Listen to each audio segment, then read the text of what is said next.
ओम ब्रह्मा मुरारी त्रिपुरांतरकारी भानु शशि भूमि सुधो बुधश्च गुरुश्च शुक्र शनि राहु केतव सर्वे ग्रह शांतिकरा भवन्तु।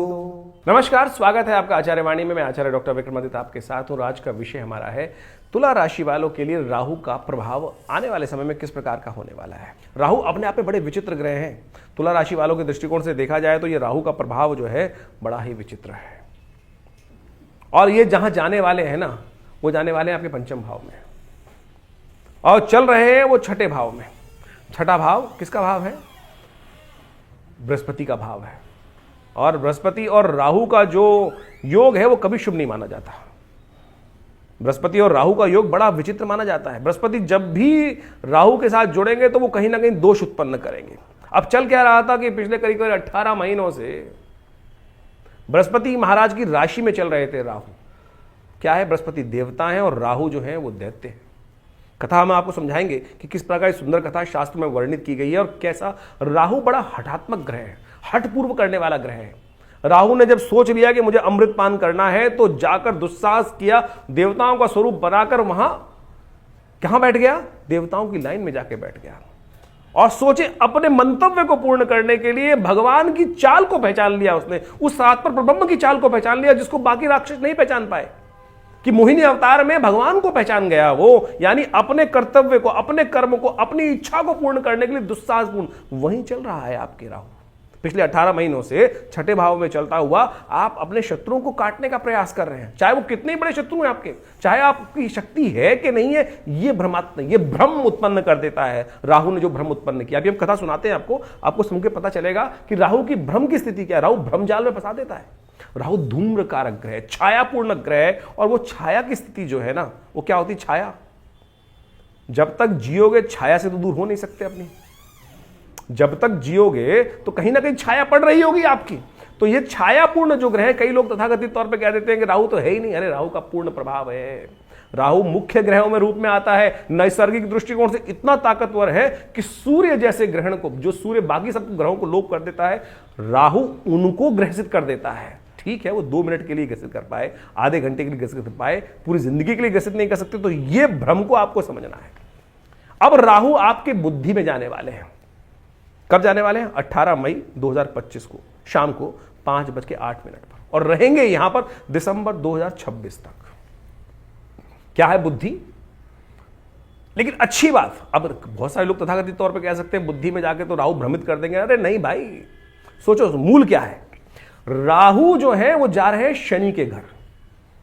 ज्योतिष जब सीखी जाती है तो कहा जाता है कि शनि और राहु एक ही साथ, यथा राहु तथा शनि, यानी शनि और राहु जो है एक ही प्रवृत्ति के ग्रह हैं। बृहस्पति के घर बैठे थे तो वहां क्या होता था कि वहां पर बड़े संकोच में थे, करूं ना करूं, यहां तो अच्छा चीज है ही नहीं। आप किसी अपनी प्रवृत्ति वाले, अपने दोस्त, खास दोस्त के जाएंगे तो क्या होगा? आप खुलकर बैठेंगे, खुलकर काम करने का प्रयास करेंगे। लेकिन कहीं किसी बड़े व्यक्ति के घर पहुंच गए जो या उसमें और आप में स्टेटस में बहुत फर्क था, हर चीज में संकोच करते रहेंगे और कहीं ना कहीं भ्रम उत्पन्न कर सकते हैं। अब राहु के नेगेटिव प्रभाव को यदि आपने समझ लिया तो सुख व पूर्ण कल्याण कर सकते हो। राहु बुद्धि वाले भाव में जा रहे हैं, संतान वाले भाव में जा रहे हैं। वैसा एक बात समझे, कुमति सुमति सबके उर रहे, तुलसी बाबा ने लिखा है कि कुमति और सुमति सबके मस्तिष्क में रहती हैं। अब राहु के पॉजिटिव इफेक्ट को आप चाहते हो, राहु अपने मित्र के घर जा रहे हैं, खुलकर काम करने वाले हैं, लेकिन बुद्धि को भ्रमित कर सकते हैं। ये बात ध्यान रखना। यदि बुद्धि के भ्रम के जाल से आप निकल गए तो ये राहु वारे न्यारे करने के योग बना सकता है। ज्योतिष क्या है? ऐसे समझे कि प्रभाव को दिखाता है और समझाता है आपको। विज्ञान वही करता है। सूर्य जो है अपना ताप दे रहा है, लोगों ने उसके महत्व को समझा नहीं। आज विज्ञान ने उसके महत्व को समझा, बिजली बना दी, पानी गर्म करने की व्यवस्था कर ली उस गर्मी से ही। केवल यही नहीं, सनस्ट्रोक ही नहीं होता राहु सूर्य से, सूर्य इस संसार की प्रवृत्ति भी करता है, यानी उस नेगेटिव प्रभाव को पॉजिटिव करने का योग बनाता है। तो यानी जो राहु की युति जो यहां शनि के साथ, शनि के भाव में होने वाली है, ये यदि आप इसके भ्रम से निकल गए, नेगेटिव का, बुद्धि को नेगेटिव प्रभाव, देखिए इतनी बुद्धि हर एक के अंदर होती है कि कौन सा काम गलत है, कौन सा काम अच्छा है। साहस, दुस्साहस करने से बचे, साहस के लिए प्रवृत्ति करेगा राहु। राहु आपको खुलकर काम करने की व्यवस्था करेगा। संतान के साथ आपके संबंधों को खराब करने के योग बना सकता है अगर आप जिद में अड़ गए तो। बच्चों को जब बच्चा बड़ा हो जाए ना, जब आपके बच्चे के पैर की जूती में आपका पैर आने लगे तो ये समझ लेना चाहिए कि वो दोस्त है आपका, दोस्ती से, प्यार से, हठपूर्वक नहीं। राहु हटी है, यहां हट यदि आई तो जीवन में कष्ट देने के योग बना देगा। हट से दुष्ट के पड़ने बचने का आपको प्रयास कर लेना चाहिए, तो आपके लिए अच्छा होगा। यदि व्यवहार कुशलता रही तो धन भी देगा राहु आपके पंचम भाव में आकर, व्यवहार के अनुसार से लाभ भी देगा, संतान सुख भी प्राप्त करने का योग बना सकता है। और जिनके जीवन में संतान का सुख नहीं बन रहा था पिछले 18 सालों से, बहुत लंबे सालों से, यदि यहां हटता देता है राहु, चाहे तो इस संतान सुख का देने का योग बना सकता है। उपाय बहुत है, वो भी हम आपको बताते हैं, वो करेंगे तो बहुत अच्छा होगा। लेकिन पहले राहु की कथा समझ ले कि राहु की कथा है क्या। राहु की कथा से ही आपके जो भ्रम है वो दूर होने के योग बनेंगे। कालगणना के अनुसार से हमारे पुराणों इत्यादियों में बहुत सारी कथाएं इंगित की गई हैं। राहु, जैसा हमने आपको बताया, एक बड़ा हठी ग्रह है। आपको उसकी पुरानी कथा तो समझ में आती होगी, बहुत सारे लोगों को शायद ज्ञान नहीं है, उसके संबंध में समझ लीजिए कि राहु का प्रभाव हठी क्यों है। कहा जाता है संसार के अंदर विशेष तौर पर समय समय पर विभिन्न घटनाएं घटी। एक बार संसार में समस्त कहा जाता है कि देवताओं और दैत्यों ने मिलकर सोचा कि अब संसार में बहुत सारी निधि की समाप्ति हो गई है, बहुत सारे चीज़ें कम हो गई हैं, निधि समाप्त हो गई थी संसार से। महालक्ष्मी जो है वो सागर में विराजमान हो गई थी और पूरे संसार से ऐश्वर्य, समृद्धि इत्यादि धीरे धीरे क्षय हो गई थी। तो कहा जाता है कि आवश्यकता आविष्कार की जननी है। जिस प्रकार से तो देवताओं ने और दैत्यों ने मिलकर कुछ विचार किया, क्यों ना शोध किया जाए, मंथन किया जाए। तो उन्होंने सागर मंथन करने के लिए सुंदर व्यवस्था बनाई। जब सागर मंथन किया, उसमें से विभिन्न विभिन्न रत्न, 14 रत्न जिनके बारे में कहा जाता है, वो उपस्थित हुए। महालक्ष्मी उपस्थित हुई, चंद्रमा उपस्थित हुए, ऐरावत हाथी उपस्थित हुआ, उच्च श्रवा घोड़ा उपस्थित हुआ, काल जो जहर था वो उपस्थित हुआ, और साथ साथ अमृत भी उपस्थित हुआ। अमृत यानी वो तत्व जो इस संसार में अमरता को प्रदान करते हैं। हम सब मानव हैं और हम सब की इच्छा क्या होती है, किसी प्रकार भी संसार में मृत्यु लोक में आने के बाद जाए ना, अमृत तत्व किसी ना किसी प्रकार से मिल जाए। देवताओं और दैत्यों में भी यही बहस की मुद्दा बना। अमृत तत्व निकला जब मंथन से, रिसर्च करोगे तो कुछ ना कुछ, जब मंथन करोगे तो कुछ ना कुछ अमृत निकल के ही आएगा, कुछ ना कुछ लाभ प्राप्त होगा ही होगा। जैसे दूध को मथा जाए तो उसमें से मक्खन निकलेगा ही। हर एक की इच्छा होती है मक्खन को किसी प्रकार से उपयोग किया जाए, लेकिन जो ग्वाला होता है उसको निकाल कर बेच देता है, पैसा कमा लेता है उससे। उसी प्रकार से जब अमृत निकल कर आया तो अब देवताओं ने और दैत्यों में छीना झपटी शुरू हुई, और उस अमृत को प्राप्त करने के लिए कहा जाता है कि भगवान ने जब छुपा के बहुत दिन रखा गया, उसके बाद भी वो समाप्त नहीं हुआ द्वेष आपस में, तो भगवान नारायण उपस्थित होते हैं बीच में, और भगवान नारायण ने उपस्थित होकर सबको समझाया, देखो मैं बांटता हूँ, सबको इसको बांटने का प्रयास, सुंदर रूप से व्यवस्था बनाई, और मोहिनी रूप भगवान ने धरा और कहा। भगवान अब सोचे कि बहुत सारे लोग भ्रांति उत्पन्न कर सकते हैं कि मोहिनी रूप धर के तो एक तरह से छल किया गया है। देखिए एक बात समझ लें, जिस बात को प्रतिपादित करना चाहिए, छल नहीं था, सत्य था। इसलिए था कि दैत्यों को अगर आप दे देते, गलत व्यक्ति के हाथ में यदि पावर दे दोगे, इस वक्त विश्व की सबसे बड़ी जो मिसाइलें हैं किसी गलत व्यक्ति के हाथ में आ जाएं तो वो क्या करेगा, विश्व को डरा धमका कर सब कुछ अपना वर्चस्व स्थापित कर लेगा। तो भगवान नारायण ने जो सुंदर व्यवस्था बनाई कि अमृत तत्व का उपयोग दैत्य किस प्रकार से करेंगे, देवता किस प्रकार से करेंगे, वो पहले से ही अच्छे से समझते थे। तो उन्होंने सुंदर व्यवस्था को बनाने का प्रयास किया कि दैत्यों को किसी प्रकार भी अमृत नहीं मिलना चाहिए। उन्होंने देवताओं को और दैत्यों को अलग अलग पंक्ति में बिठाया, और कहा जाता है कि जैसे ही वो अमृत तत्व उनको पिलाते थे, और देवताओं को अमृत पिलाते चले जा रहे थे, और जब अपनी माया से वशीभूत करके दैत्यों को सुरा यानी कुछ साधारण जल जो था वो पिलाते चले जा रहे थे। सबको लग रहा था कि अमृत तत्व प्राप्त हो रहा है, लेकिन भगवान का जो स्वरूप था मोहिनी अवतार में सारे संसार को मोहित कर कर इस प्रकार की व्यवस्था बना ली थी। कहा जाता है एक राक्षस था, शास्त्र में उसकी अनेक अनेक कथाएं हैं, लेकिन हमने जितना अध्ययन किया, स्वर्ण नाम का एक राक्षस था। उसने इस छल को देख लिया, पहचान गया भगवान को कि भगवान क्या कर रहे हैं कि देवताओं को अमृत पिला रहे हैं, और जो दानव हैं, दैत्य हैं, उनको अमृत की जगह कुछ और पिलाया जा रहा है, और समझ में किसी को आ नहीं रहा है। तो वो चुपचाप उस पंक्ति से, दैत्यों वाली पंक्ति से निकल कर, कहा जाता है कि देवताओं की पंक्ति में स्वर्ण नाम का राक्षस जो था, दैत्य था, और कहा जाता है वो उत्पन्न ऋषि कश्यप से हुआ था, और सिंहिका नाम की उसकी माता थी, और वो वहां कश्यप गोत्र है उसका, जो राहु है उसका कश्यप गोत्र माना जाता है। कहा जाता है कि वो वहां जाके देवताओं की पंक्ति में बैठ गया, और जैसे ही वो बैठा जाकर और भगवान पिलाते पिलाते उसकी बारी आ रही थी। ये छल जो था, ये सांप जो किया इसने, जो स्वर्ण नाम के राक्षस ने देवताओं की पंक्ति में आके बैठने का, ये पहचान लिया किसने? सूर्य ने और चंद्रमा ने। सूर्य और चंद्रमा ने ये सूचना देवराज इंद्र को दी, और देवराज इंद्र ने ये सूचना जैसे ही भगवान को दी कि भगवान आप जिसको अमृत पिलाने जा रहे हैं वो देवता नहीं, राक्षस है, दानव है, स्वर्ण नाम का राक्षस है। तो भगवान ने जैसे ही पान करवा रहे थे भगवान उस देवता स्वरूप में बैठे हुए उस राक्षस को, स्वर्ण को, तो उसने जैसे ही पान किया तो भगवान ने जैसे ही उसको मुंह में जा चुका था उसके अमृत जो था, भगवान ने चक्रधारी भगवान ने चक्र चलाकर उसकी गर्दन काट दी। जो मुख था वो राहु बन गया और जो अधोभाग था वो केतु के रूप में उपस्थित हो गया। तो समझे ये स्वभाव कैसा है।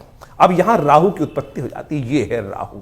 राहु की हठता थी, अमृत तत्व, अमृत का पान कर चुका था तो इसलिए अमर हो गया। हमेशा बहुत सारे लोग राहु को मानते नहीं है कि ग्रह है। अरे भाई वो वास्तविक छाया नहीं, वास्तविक सत्य है, हठी है। आपकी राशि में जिस प्रकार का प्रभाव उत्पन्न करेगा आपको समझना चाहिए। ये पौराणिक कथाओं को आदि भौतिक आदि दैविक रूप से यदि आप उसको सत्य को समझ लें तो जीवन में उस वास्तविकता को क्या प्रभाव उसका होगा, यहीं से प्रभाव निकल कर आएगा। वो राहु का जो प्रभाव है छल रूप से करके, यानी क्या छला उसने?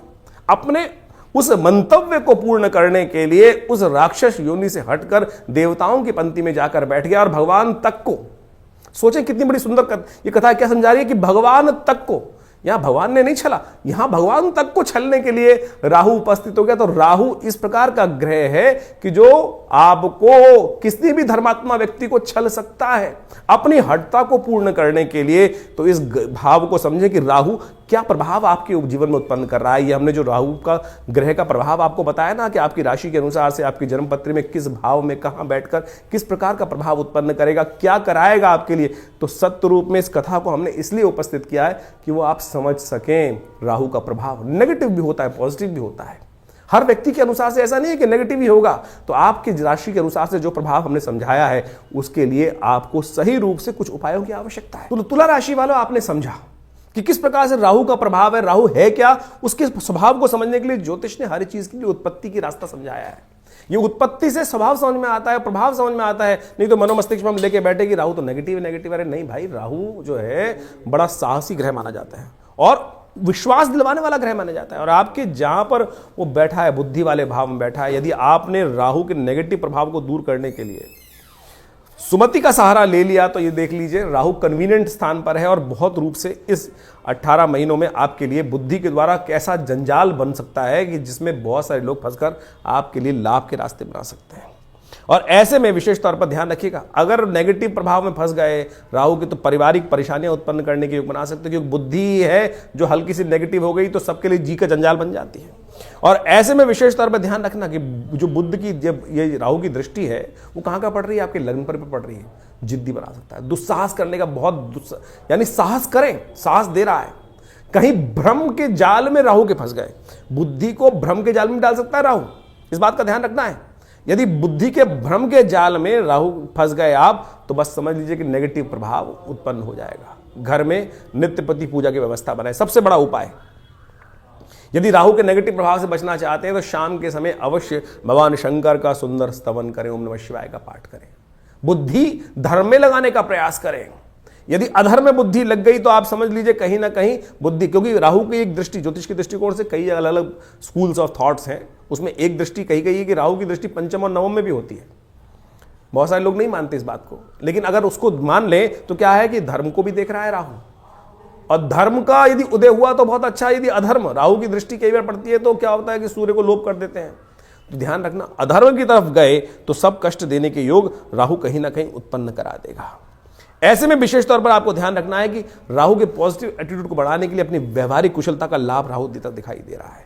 नित्य साहब ने कहा नित्यपति राहु के मंत्र का जप, सीधा साधा उपाय है, ओम भ्रांग भ्रींग भ्रौंग से राहवे नमः, इस मंत्र का जप कर लीजिए तो बहुत अच्छा रहेगा। वो आपके लिए कष्ट दूर करने का योग बना सकता है। आपकी राशि के दृष्टिकोण से हम एक उपाय बताएं आपको। राहु का यंत्र चांदी के पतरे पर बनवाकर कोशिश ये करें अपने घर की दहलीज पर लगवा लें। अपने घर की दहलीज जो है, यानी जो मेन जो घर का दरवाजा है उसके ऊपर जहां से एंट्री हो रही है, मुख्य दरवाजे की एंट्री हो रही है, वो आप अवश्य रखने का प्रयास कीजिएगा। दक्षिण मुखी दरवाजे घर में रहना, इस समय दक्षिण मुखी दरवाजे में रहना, दक्षिण की तरफ की बहुत सारी चीजों से बचने का प्रयास करना चाहिए, नहीं तो वो नेगेटिव प्रभाव उत्पन्न कर सकता है। आपके संतान का ध्यान रखने की जरूरत है। मां भगवती दुर्गा का मंत्र सर्वा बाधा विनिर्मुक्तो धनधान्य सुतान्विता मनुष्यो मत प्रसादेन भविष्यति न संशया, इस बात का ध्यान रखने का प्रयास करना चाहिए। एक बात और ध्यान रखना, अपने पिताजी के स्वास्थ्य का भी ध्यान रखना। ऐसे में ये राहु का यदि है पिताजी तो उनके स्वास्थ्य का ध्यान रखने की जरूरत दिखाई देती है, कहीं ना कहीं वो नेगेटिव प्रभाव उत्पन्न कर सकता है। और ऐसे में विशेष तौर पर एक और ध्यान रखें, अपने घर के ऊपर एक बात ध्यान रखें, घर की छत पर पुरानी लकड़ियां इत्यादि ना पड़ी हो, उनको तुरंत साफ कराने का प्रयास करें। जितनी पुरानी घर की वास्तु की ऐसे में नेगेटिव प्रभाव रहेगा। पुरानी लकड़ी घर के ऊपर पड़ी हुई है तो वो कहीं ना कहीं नेगेटिव प्रभाव उत्पन्न करने के योग बना सकती है। तो इस पर सब चीज़ों को ध्यान रखते हुए कार्य करोगे तो बहुत अच्छा रहेगा। साथ साथ बहुत सारे और उपाय हैं राहु के, उनको भी समझें, उनको भी करें। बहुत सारे, देखिए बहुत सारी मंत्र के अनुसार शास्त्रों में अनेक अनेक उपाय बताए गए हैं। उन सबको कर कर आप राहु के नेगेटिव प्रभाव को भी ठीक कर सकते हो और इस 18 महीने में वारे न्यारे भी करा सकते हो। राहु ग्रह को ठीक करने के लिए शास्त्र में अनेक अनेक उपाय बताए गए हैं। राहु भ्रमकारक ग्रह है, राहु वास्तव में मिथ्यात्मक ग्रह है, राहु बड़ा महत्वाकांक्षी है और इन सब का प्रभाव राहु पर जब पड़ता है तो उसके लिए ठीक करने के लिए देखिए सकल पदार्थ हैं जगमाही कर्महीन पुरुष पावत नाही, ये तुलसी बाबा ने बहुत सोच समझ के एक बात लाइन लिखी है। और उन सब उपायों को किस प्रकार से ठीक रूप से किया जाए, अब आपकी राशि के अनुसार से आपने राहु का पूरा प्रभाव समझा, कुछ विशेष उपाय भी किए, लेकिन कुछ जनरल उपाय भी हैं शास्त्र के अनुसार से। कुछ जनरल उपाय इतने बढ़िया रूप से हैं कि यदि राहु ग्रह के दुष्प्रभाव को ठीक करने के लिए, अब क्या है कि जैसे दवाइयां होती है वो एक ही दवाई तो है नहीं कि एक ही दवाई को खाएंगे ठीक कर लेंगे। अब हर भ्रांति के व्यक्ति को ठीक करने के लिए 5 उंगलियां बराबर नहीं है, अरबों लोग हैं और अरबों लोगों के हिसाब से अनेक अनेक उपाय। किसकी भ्रांति, किसी की दीक्षा, किसी का मंत्र में इच्छा ना हो तो राहु का उपाय कैसे करेगा, किसी की किसी और चीज में इच्छा ना हो तो वो कैसे राहु का उपाय ठीक करेगा। तो हम अनेक उपाय आपके समक्ष उपस्थित कर रहे हैं। देखिए वैसे तो सबसे श्रेष्ठ जो है वो जो उपाय है राहु के, वो तो मंत्र, दान और साथ में औषधि विज्ञान के अनुसार से जो उपाय बनते हैं वही बनाने चाहिए। 3 तरह के उपाय शास्त्र में सुंदर रूप से प्रमाणित जो बताए गए हैं, 3 कैटेगरी के उपाय, वो है सबसे पहला मंत्र, फिर दान और उसके बाद औषधि, प्रकृति से जो औषधि उत्पन्न होती हैं वो सब राहु के नेगेटिव प्रभाव को ठीक करने के लिए बहुत अद्भुत कार्य करती हैं। उन सबको सही समय पर सही रूप से कर लिया जाए तो बहुत अच्छे से लाभ मिलता है। सबसे पहले तो यह समझने का प्रयास करना चाहिए कि राहु हमारी कुंडली में नेगेटिव प्रभाव कर रहा है या हमारी कुंडली में पॉजिटिव प्रभाव कर रहा है। एक बात सीधी तरह से हम आपको सिद्धांतिक तौर पर समझा देते हैं। राहु का संबंध बिल्लियों के साथ होता है। देखिए यदि आपकी कुंडली में राहु नेगेटिव चल रहा है तो देखिएगा आपके घर के आसपास या तो बिल्लियां रो रही होंगी, बिल्लियां लड़ रही होंगी, रात्रि में बिल्ली के रोने की आवाज़ आती है, बिल्ली के लड़ने की आवाज़ आती है, तो समझ लेना चाहिए आपका राहु का प्रभाव कहीं ना कहीं नेगेटिव चल रहा है। कहीं ना कहीं राहु का प्रभाव आपकी कुंडली में नेगेटिव है। और यदि आप अध्यात्म से विमुख हो रहे हैं, राहु का प्रभाव एक सबसे बड़ा है, राहु ग्रहण कारक ग्रह है। राहु सूर्य को भी ग्रसित कर लेता है, जैसे हमने आपको समझाया। नैसर्गिक दृष्टिकोण से सबसे ताकतवर ग्रह माना जाता है राहु ग्रह। कोई उसके आगे चलता नहीं है किसी का बस। यानी सबसे ज्यादा प्रभाव क्या होता है, सूर्य का ग्रह का प्रभाव होता है। सूर्य किसी हर ग्रह को अस्त कर सकते हैं, लेकिन राहु जिसको छायात्मक ग्रह रूप में माना जाता है, कई लोग तो मानते भी नहीं है। बहुत सारे लोग ये भ्रांति उत्पन्न करते हैं राहु ग्रह थोड़ी है, छाया है वो तो। अरे भैया राहु का प्रभाव नैसर्गिक दृष्टिकोण से यदि आप पढ़ोगे, ज्योतिष की गणनाएं सीखोगे, तो सबसे ज्यादा नैसर्गिक दृष्टिकोण से बलशाली ग्रह जो है वो राहु ही माना जाता है। और कहा जाता है, जिस प्रकार समझें कि राहु सूर्य को भी ग्रसित कर लेता है। अभी हमने आपके समक्ष जो कथा उपस्थित करी, सूर्य राहु जो राहु है वो सूर्य और चंद्र, क्योंकि उनकी आपस में परम शत्रुता है। राहु के 3 शत्रु माने जाते हैं वैसे तो। जी हाँ, राहु के 3 शत्रु माने जाते हैं, सूर्य, चंद्र और केतु भी, क्योंकि बिल्कुल उल्टा प्रभाव है। राहु के बिल्कुल स्वभाव से उल्टा प्रभाव है केतु की। हम कभी गणना करेंगे, बताएंगे आपको। लेकिन इस वक्त समझे कि जब राहु जो है सूर्य को ग्रसित कर लेता है, ग्रहण लगा देता है। जो सूर्य सबको अस्त करता है उसको अस्त कर देता है, फिर चंद्र ग्रहण लगा देता है, तो सबसे ज्यादा बलशाली ग्रह माना जाता है। तो इसका प्रभाव बिल्कुल अवश्य होता है हर व्यक्ति के ऊपर। तो इसके प्रभाव को ऐसा हल्का नहीं समझना चाहिए। तो इस प्रकार से बहुत सारे उपाय शास्त्र में वर्णित हैं, उनको हम आपके समक्ष रखने का प्रयास करते हैं। उनमें से अनेक उपाय शास्त्र के अनुसार से कर सकते हैं। अब यह बात समझें कि जो किस प्रकार से कब किया जाए उपाय। देखिए हर ग्रह का समय है, हर ग्रह की एक दिन माना जाता है। जैसे सूर्य का सूर्यवार संडे है, सूर्य रविवार उसको बोला जाता है, चंद्रमा का सोमवार है, मंगल का मंगलवार है। इसी प्रकार से अब राहु और केतु का कोई ग्रह तो है नहीं, कोई समय तो है, कोई दिन तो है नहीं, लेकिन राहु का जो समय है वो है प्रदोष काल, सायंकाल जो प्रदोष काल है, सूर्य अस्त जब हो जाते हैं, अंधेरा नहीं होता है, जो वो करीब करीब 2 घड़ी का आसपास का समय, 45 मिनट के आसपास का समय, वो राहु का वास्तविक समय माना जाता है, जिसको पक्की शाम बोला जाता है। तो ऐसा समय जो है वही प्रदोष काल है। इसलिए संबंध किससे निकला? शिव के साथ संबंध निकला। प्रदोष काल जो है सबसे श्रेष्ठ माना जाता है शिव के लिए, समस्त दोषों से रहित काल माना जाता है। और ऐसे में शिव के की आराधना, समस्त प्रकार के दोष जो है ना, ग्रहों के प्रभाव जो है वो त्रिपुरारी हर सकते हैं। तुलसी बाबा ने कहा है ना कि जो त्रिपुरारी हैं वही हमारे जो जीवन को शुभ कर सकते हैं, समस्त दोषों को हर सकते हैं। त्रिपुरारी भगवान शंकर जो हैं वही समस्त दोषों को हर सकते हैं। तो भगवान शंकर की समस्त प्रकार की आराधनाएं जो हैं वो राहु के नेगेटिव प्रभाव को दूर करती हैं। तो शाम के समय भगवान शिव का सुंदर रूप से अभिषेक करना, दूध से करना, जल से करना, घी से करना, शहद से करना, ओम नमः शिवाय का जप करना, बिल्वपत्र अर्पित करना, रुद्राभिषेक करना। उपयुक्त ब्राह्मणों के द्वारा जब राहु का नेगेटिव प्रभाव चल रहा हो तो क्या कर लें? सबसे पहले रुद्राभिषेक कर लें भगवान का। ये बड़े सुंदर रूप से कार्य कर सकता है। और साथ साथ क्या करें? ओम भ्रांग भ्रींग भ्रौंग, जैसा हमने आपको बताया अभी कुछ देर पहले, ओम भ्रांग भ्रींग भ्रौंग से राहवे नमः, ये राहु का बहुत अच्छा मंत्र है, इसका जप कर लिया कीजिए। एक और राहु का उपाय प्रभाव बताए, राहु का मंत्र जप जो करें रुद्राक्ष की माला से कर सकते हैं, वो कोई दिक्कत नहीं है, लेकिन बड़े शुद्ध रूप से करें। बड़ा सीधा साधा मंत्र है, ओम भ्रांग भ्रींग भ्रौंग से राहवे नमः। एक काम और कर सकते हैं, जो पूजा वाले नारियल होते हैं ना, जब राहु का नेगेटिव प्रभाव किसी प्रकार भी ठीक ना हो रहा हो तो एक काले कपड़े में शनिवार के दिन रात्रि के समय शाम को जब सोए तो अपने सिराने 4 पूजा वाले नारियल काले कपड़े में लपेट के रख लें और सुबह किसी चलते पानी में उसको प्रवाहित कर दिया करें। यह राहु का बहुत अच्छा नेगेटिव प्रभाव को दूर करने के लिए अद्भुत उपाय है। और साथ साथ एक उपाय और हम बताने का प्रयास करें, मां दुर्गा की सुंदर आराधना भी राहु के नेगेटिव प्रभाव को ठीक करती है। एक बात और समझ लें, किसी प्रकार का तामसिक आहार, किसी प्रकार का गलत भावों में जाना, ये राहु के नेगेटिव प्रभाव को और बढ़ा देगा। राहु किसका प्रतीक है? अभी हमने आपको कथा समझाई, राहु जिद का प्रतीक है। अभी आपके मनोभाव में यदि जिद आ रही है तो यानी वो समझ लीजिए राहु नेगेटिव प्रभाव उत्पन्न कर रहा है, इतना हटी कि जाकर भगवान के उस छल को पहचानने के बाद उस भी अपनी हटता पे अड़ा रहा। देखिए सामने किससे लड़ने जा रहा था? एक साधारण राक्षस भगवान नारायण से लड़ने के लिए उपस्थित हो गया और उनके विमुख जाकर यानी अपनी हटता, अपने मंतव्य को पूर्ण करने के लिए इतना हटी राहु ग्रह है कि जाकर वहां बैठ जाता है। उसको पता था मेरा क्षय होना निश्चित है, लेकिन फिर भी दाव खेल जाता है। तो ऐसा हटी राहु ग्रह है, उसको ठीक करने के लिए गोमेद रत्न बड़ा अच्छा है। 8 रत्ती का गोमेद आप धारण कर सकते हैं, लेकिन शुद्ध रूप से मिल जाए तो। आज की तारीख में तो रत्नों का ऐसा हिसाब किताब हो गया है कि वो लैब में बनाकर लोग बेच देते हैं, फिर वो कल्चर्ड है तो क्या उत्पन्न करेंगे। इसके साथ साथ आप राहु का जो प्रभाव है वो भी उसको ठीक करने के लिए कार्य कर सकते हैं। आप एक काम कर सकते हैं, कोयला लेकर यदि शाम के समय चलते पानी में उसको प्रवाहित कर दीजिए, कभी कभी ये उपाय कर लिया कीजिए। मूली का दान करना भी राहु के लिए बड़ा अच्छा उपाय माना जाता है। एक उपाय और बताया आपको हम, बड़ा सुंदर उपाय है। देखिए राहु जो प्रभाव है ना, वो भ्रम का प्रभाव है। भ्रम छाया कारक ग्रह है। राहु के उपाय को, राहु के नेगेटिव प्रभाव को ठीक करने के लिए काम कर सकते हैं आप नित्य प्रति। देखिए हमने जैसे कहा कि औषधि जो विज्ञान है वो बड़ा सुंदर है। अपने घर में गूगल की धूम्र उपस्थित किया करें।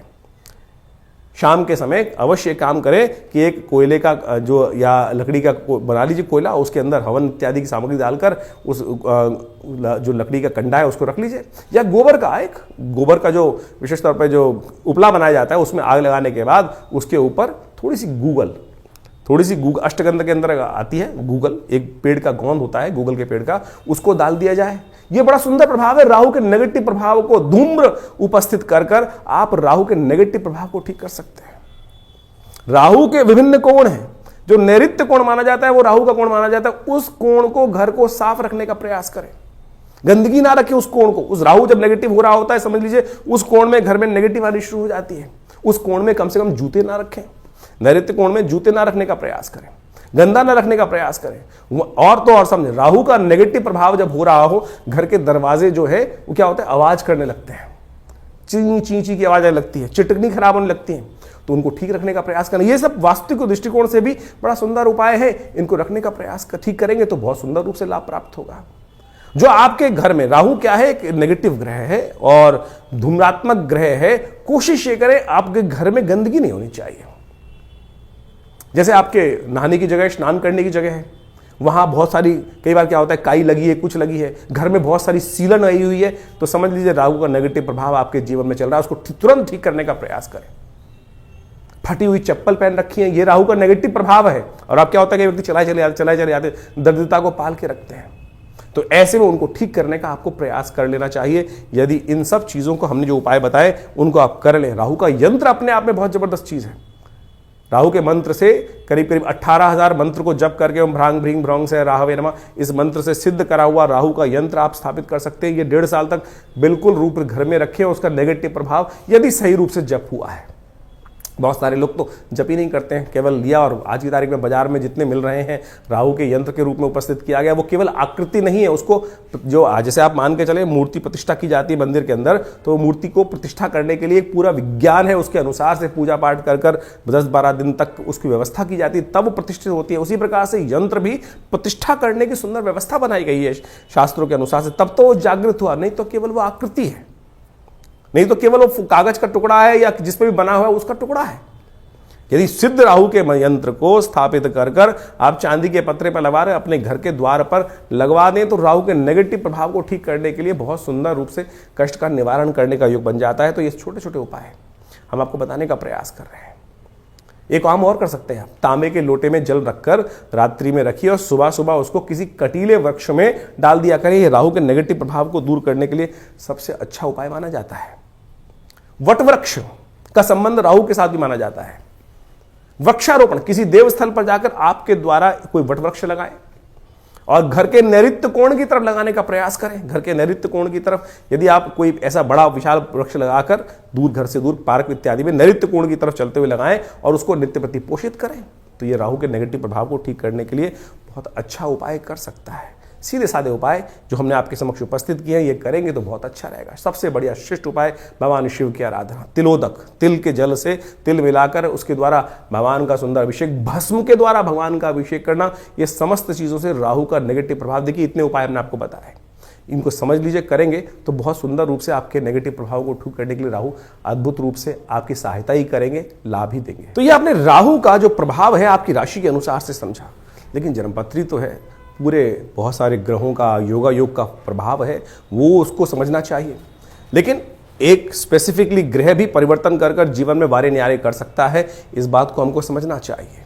जन्मपत्री जो है बहुत ही वृहद वर्णन है ज्योतिष का, और उनमें अनेक योग आपकी जन्मपत्री में बने होते हैं, और जिनको विभिन्न शास्त्रों में पाराशर, जयमिन इत्यादि विभिन्न ऋषियों ने, विभिन्न संतों ने समय समय पर ज्योतिष के जो प्रकांड पंडित थे उन्होंने उपस्थित किया है। और उन सब ग्रहों की स्थिति को समझकर, यदि उन ग्रहों की स्थिति को समझें और उनका प्रभाव समझें और उसका प्रभाव हमारे पर किस प्रकार का होने वाला है, हम जिस वक्त जन्म लिए हैं, हमारे जन्मपत्री में जो ग्रहों का प्रभाव है वो किस प्रकार का है, यदि उसको सही समय पर समझ लिया जाए तो आने वाले समय को सही से समझकर जीवन के बहुत सारे कष्टों को दूर कर सकते हैं।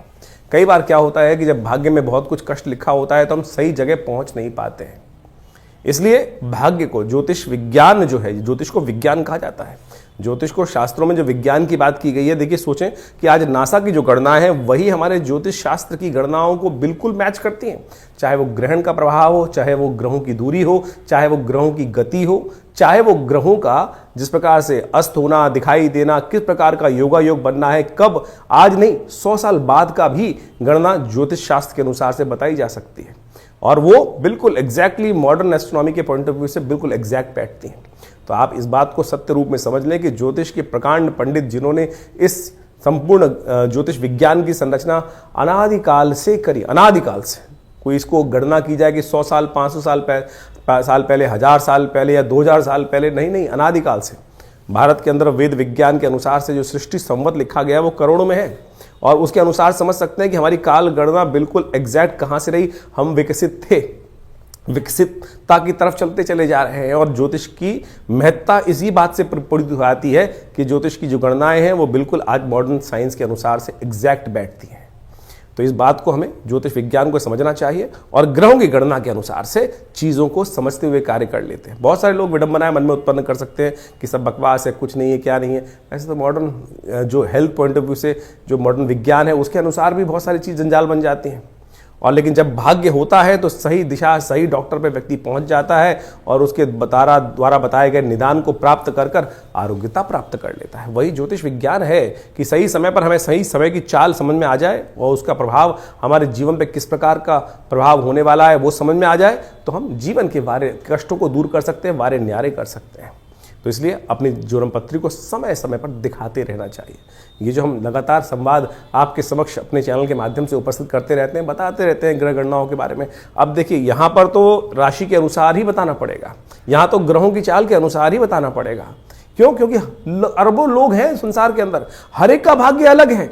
बिल्कुल जो आपके मन में प्रश्न उठ रहा है कि हम जो ज्योतिष की राशि के अनुसार से बात करते हैं तो 12 राशियों में पूरे संसार को नहीं बांट सकते, बिल्कुल सही बात है कि उसको, लेकिन आउटर पेरिफेरियल तो सेट कर सकते हैं। क्या योग है, उस योग के अनुसार से समझ तो आ सकती है चीजें, लेकिन आपकी जन्मपत्री में किस प्रकार का योग कैसा बनने वाला है, कब बनने वाला है, उसको क्या निदान किया जाए, उसके लिए आवश्यकता है कि जो पर्सनल जो कंसल्टेशंस होती हैं, जन्मपत्री में विचार विमर्श किया जाए, वो समय समय पर परिवर्तन होता रहता है। और उसके लिए आप समझें, जानें, और उसके लिए पर्सनली आप आश्रम पे आ भी सकते हैं, संपर्क साध सकते हैं। यह आश्रम जमुनापार दिल्ली में स्थित है, विवेकानंद योगाश्रम, और यहाँ पिछले करीब 60-70 सालों से विभिन्न पराविद्याओं पर शोध चलता है। आचार्य श्री केशव देव जी महाराज के सानिध्य में रहकर हमको ये सुख प्राप्त हुआ कि जिसके द्वारा हमने इस ज्योतिष विज्ञान को उनसे बाल्यकाल से ही सीखा, समझा और उन विवेचनाओं को उपस्थित किया, बहुत सारे शोध किए, बहुत सारे मंत्रों का उपचार किया, बहुत सारे यज्ञ इत्यादि आज भी उसी रूप में चलते हैं। नित्य प्रति 8 घंटे यज्ञ चलता है विवेकानंद योगाश्रम में, जो आचार्य श्री केशव देव जी महाराज के द्वारा स्थापित किया गया। आप भी उस यज्ञ में समय समय पर जो कार्यक्रम होते हैं उसमें आगे स्थित हो सकते हैं। विभिन्न ग्रहों के उपचार किए जा सकते हैं, विभिन्न ग्रहों की जो समस्याएं हैं उनके निदान जो है ना वो अनेक रूप से बताए गए हैं। सबसे बढ़िया मंत्र जप, यज्ञ, यंत्र, दान इत्यादि बताए गए हैं। औषधि के अनुसार से बहुत सारे उपाय बताए गए हैं, उन सबको हम समय समय पर आपके समक्ष उपस्थित करते रहते हैं।